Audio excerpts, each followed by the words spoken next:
Kung ikaw ay nabalik,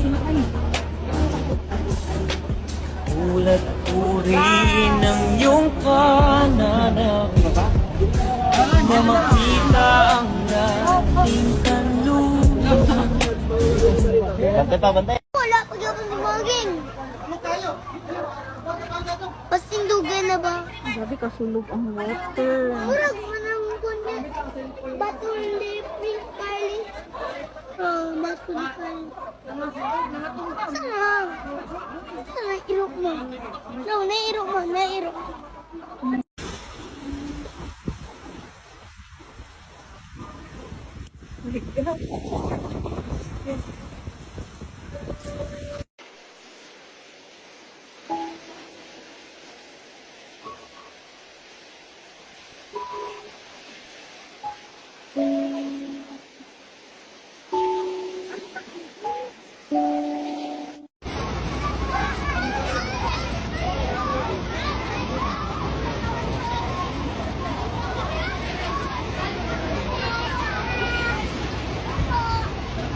Dito. Nasa mo lang.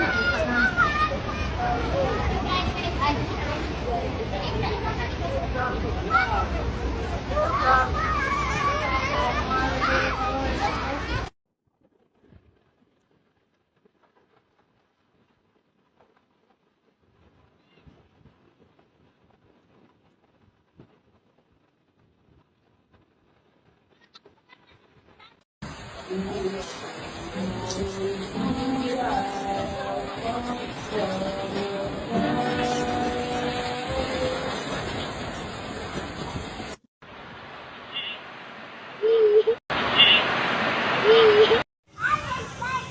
araw sa inyong lahat at ako nga po pala si Ariston John Joshua at ang aking kasama nga pala na videographer na si Abigail Molon at pupunta nga po pala kami sa Awang Lumboy de Mapatoy upang isagawa namin ang interview sa mismong saksi sa trahedya ng kasagsagan ng Bagyong Paeng.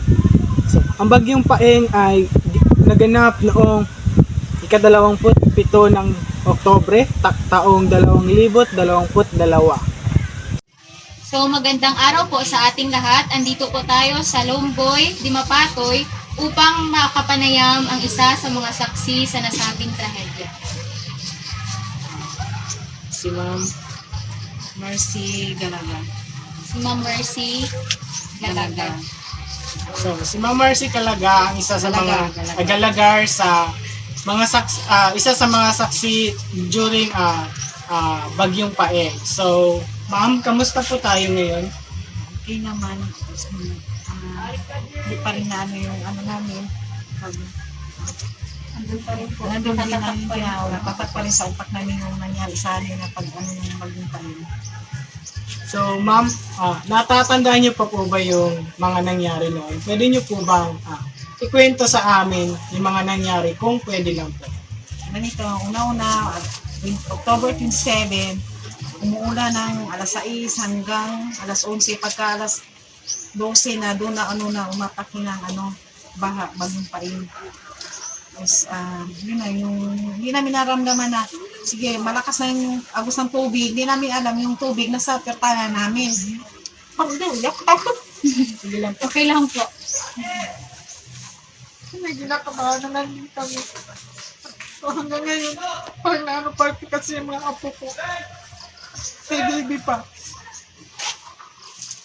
Hanggang ngayon, parang pag umuulan, natatakot na rin kami.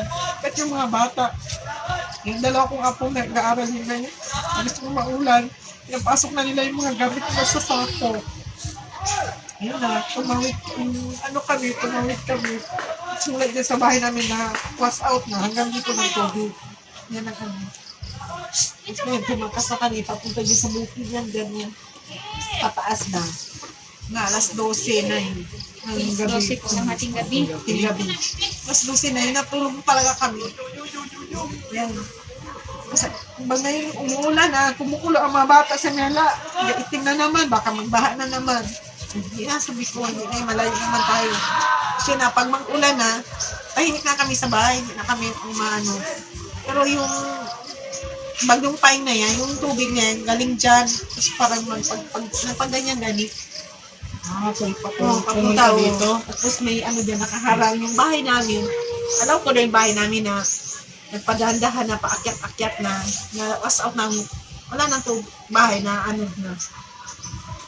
Yun so, yun ang kalakas ng hanggang umaga ang tubig. Pag alas 4, alas 5, pagbaba namin na wala na yung bahay namin. Pero marami nag-rescue, mga dyan sa taas, mga kapro. Yan lang, yun lang ang naanuhan ko kasi wala na, parang wala na talaga. Ano yung ginawa ninyo during COVID?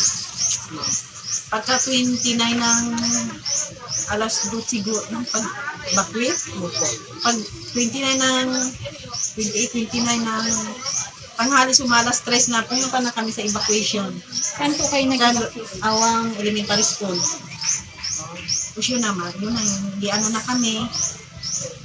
Tawag yan, binigyan na kami ng mga Nasikaso na kayo. Nasikaso na kami ng mga anang barangay, lahat ng mga tao, yung mga sundalo, lahat ng mga dito, mga tao sa barangay. So, okay na po. Alam ko yung nangyari sa amin. Kahit sino naman po maingat. Yan ang sabi ko, pag umuulan, ang mga bata taga, ang mga gamit na ginalagay taga sa akin, nandun na kami sa taas. Parang na-trauma na rin sila na kapag ganun. Ganun na talaga. So, may konti po kaming na ibibigay sa inyo. Sana po makatulong po sa akin. Thank you. Salamat po. Thank you. Welcome po. Picture.